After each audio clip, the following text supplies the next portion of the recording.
favorite double right here. Gotta be one for the books. Look at my dog, that Jack. He be going crazy about this two-wheeler. It's something they got going. Soon as I start messing with it, he want to attack it. But let's get into it. You know, gonna cut the top off one, cut the bottom off another one. And we do that so we can leave the top in that small hole. We need both of those. So we're gonna grind the lips off. Then you wanna line up where they overlap right here. Both of them should have the same mark on the inside. All barrels got it. It's like a lip where it interlocks at. And really what you want to do is meet those up and connect them. That's how I do my doubles. And I do that so you don't want where it interlock like on your door. You really want the interlocking at the bottom of the grill. Basically, that's how I try to do it. So right here we just get something to weld on. Tack it all the way around. Make sure it don't move, because if you don't tack it, it's going to slide to the left.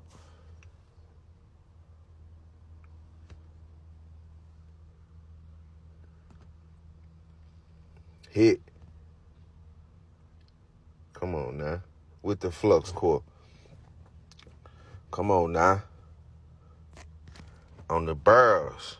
It's hard stack of dimes on the barrel. I don't care what nobody said. Let's go get this frame. And I had to frame my legs. I think I did them at 32. They're 32 inches. And it's a 21 and a half inch bar across the middle. So I just go 7 inches from the top and meet them up. That's why I weld the bar. So you'll have 7 inches. That's where it locks in, right there where I'm welded at. Fit in perfect. It's my wheels right here. It's an 8-inch solid. And we got the 3-inch swivel. It's the only one they had with a brake on it. Man, the caster wheels is so iffy. Sometimes they got them, sometimes they don't. And then when they do got them, they don't got the brake. Or if they got them with the brake, it's only a 3-inch. So, man, I need a direct supply on caster wheels. But anyway, let's go and flip him over. You already know. A little solo action. Making sure everything even.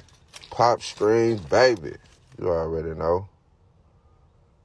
Pop string on every bill. Once we cut the top, then we'll put the hinges on. Grind the face down, really. Get everything grinded down. Cut the top, put the hinges on. And we'll finish cutting the front of the door. Make sure everything is even, baby. Stop playing. Check out the insides.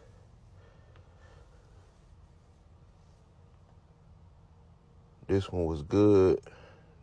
That side was good, but we was leaking over here. So this come from, it's they brand new barrels, but they sit outside and it rain, and sometimes he'll have the top on, sometimes the top won't be on, and rainwater will sit in there, and it don't take nothing but 2 or 3 hours, and it'll rust up immediately. So that's the thing about raw metal. It rusts up so fast that you either got to put some paint on it or you got to cover it up. It's the only way.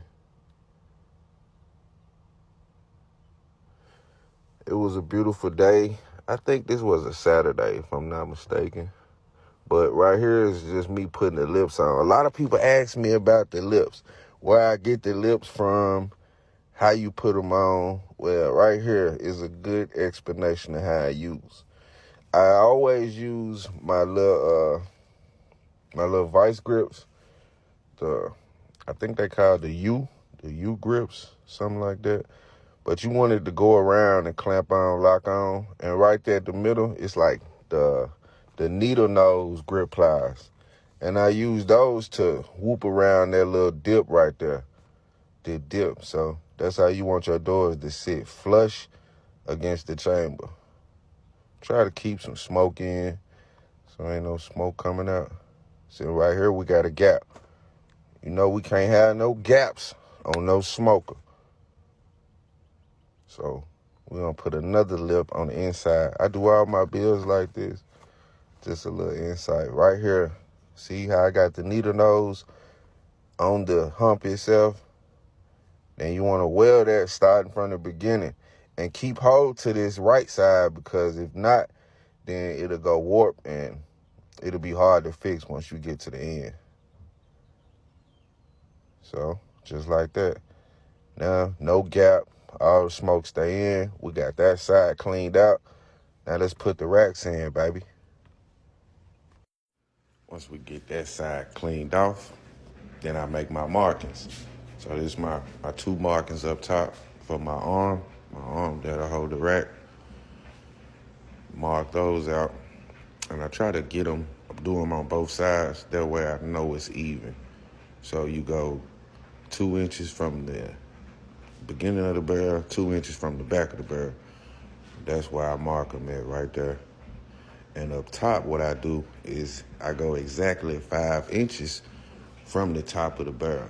That way I know for a fact if I go 5 inches on the left side, it's gonna be exactly 5 inches on the right side. My racks sit even, no crooked, every time. I mean, it worked for me. But right here is that's the top rack we're doing. This just a regular 8 inch. That's how I usually do the top rack. It's like a warmer rack. So just make it 8 inches, enough for hot dogs, but it can hold a slab of ribs though at the same time.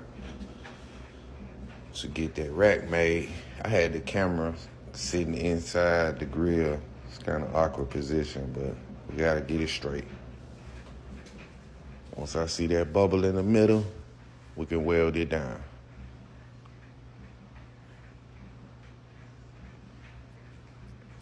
So once we get that made, then we'll build the racks themselves. Everything sits even, the same height. And I actually took the 8 inch top rack off because the customer wanted the extended racks. So the top rack itself is 15 inches. So I just made it longer, took that out. We're gonna do a bar rack on the whole right side. So the bottom and the top rack will both be bar racks. And this is a custom order, but I will do it. You just gotta request it. But yeah, everybody love those bar racks, man. Bar racks go crazy. But yeah, once we finished those, and I did the top one, this was my first double barrel. Well, this was my first barrel, period, where I put the bar racks inside. I usually just do that for the hot water tanks. That's where the idea came from. But right here, this is my smoker. Just trying to see my markings for when I make my cut. So right here, where the blue tape is where I cut off, basically. Once we get that cut up, and you see how it sit in there? So you cut like a 1/2 inch off the lip. So you want it to sit flush against the barrel. It's like that. And with this smoker here, it's my first one. It's like I slightly insulated, but it wasn't insulated. I just built the wall on the inside. I'll be having some of the craziest orders come from my customers, but I know it's only because they want it to last longer. That's the whole thing that I really be wanting. I want the grill to last longer. And we all know these barrels thin, man. It ain't no secret. That's why I build them the way I do, because they so thin. But I try to make them where they'll last a little longer than the regular barrel. You know, we hit. Come on now. Who's stacking like that on the barrels, though? Yeah, got the smoker on, got it attached, everything cut. And I do this right here because you stop your cuts right there before they meet up. and let them cool down. So if you just cut your door straight out, the door gonna be hot. Once you get it cut up, it's gonna warp out. So you make your cuts and don't cut all the way to the meat. You just let it cool down, then you come back like 5 minutes later, then you can cut it up. But right here, this is what I mean, like it's insulated. It's just build a wall on the inside, so no heat to the barrel itself. It's basically like a box inside the barrel. That's what your cooking chambers is, well, from the smoking chamber, sorry. Firebox, whatever you call it. Everybody got their own name for it. And this was the top piece, went up top. It took me a minute to figure it out on how to do it. Because I was going to start at the top at first. It's kind of hard. My damn dog was chasing a shadow or something. I don't know. That boy crazy. Look at him. I didn't even know he was right here until I seen the video. He usually get back once them spars go to flying. He'll get out the way. But yeah, we built that wall. Just a little more security on the smoker itself. Cover that bottom up. Nice little vent hole. Right here we're gonna build a nice little wood basket, charcoal basket. Go on the inside, so it's basically no heat to the barrel. A lot of people be saying it's gonna burn through the barrel. Well, the fire is not on the barrel itself. It's just around it, you know? But they don't see that. So you have to break it down to people that ain't never seen my grill. So a lot of people tell me, man, I don't want no barrel grill, they burn out. But the way I build them, they last. So let's get into this sliding charcoal basket. Put the hinges on. Same way I do the doors on the front. Make that top cut, put the hinges on. Once you put your hinges on, then you can make your final cuts. And I just cut around the sides and cut the bottom out. It's a straight shot. It's 110 gallons of pressure. Come on now. Put a little door on there. Got the extension chain. We slide out. Easy. Easy. I got 2 interlocks, so the lock up top before it do on the second one. That way the whole rack, the whole basket can slide out and it won't move, it won't drop down, nothing. It'll slide out and stay level. It's my whole objective, and I got it. It took me a minute to get that down pat, but how we looking? Painted up, ready to go. What y'all think? Headed to North Carolina. Shout out to my guy. We had trouble on the shipping, but we figured it out, you know, as always. Gotta figure something out, man. It's my first time. I'm just learning. Appreciate y'all.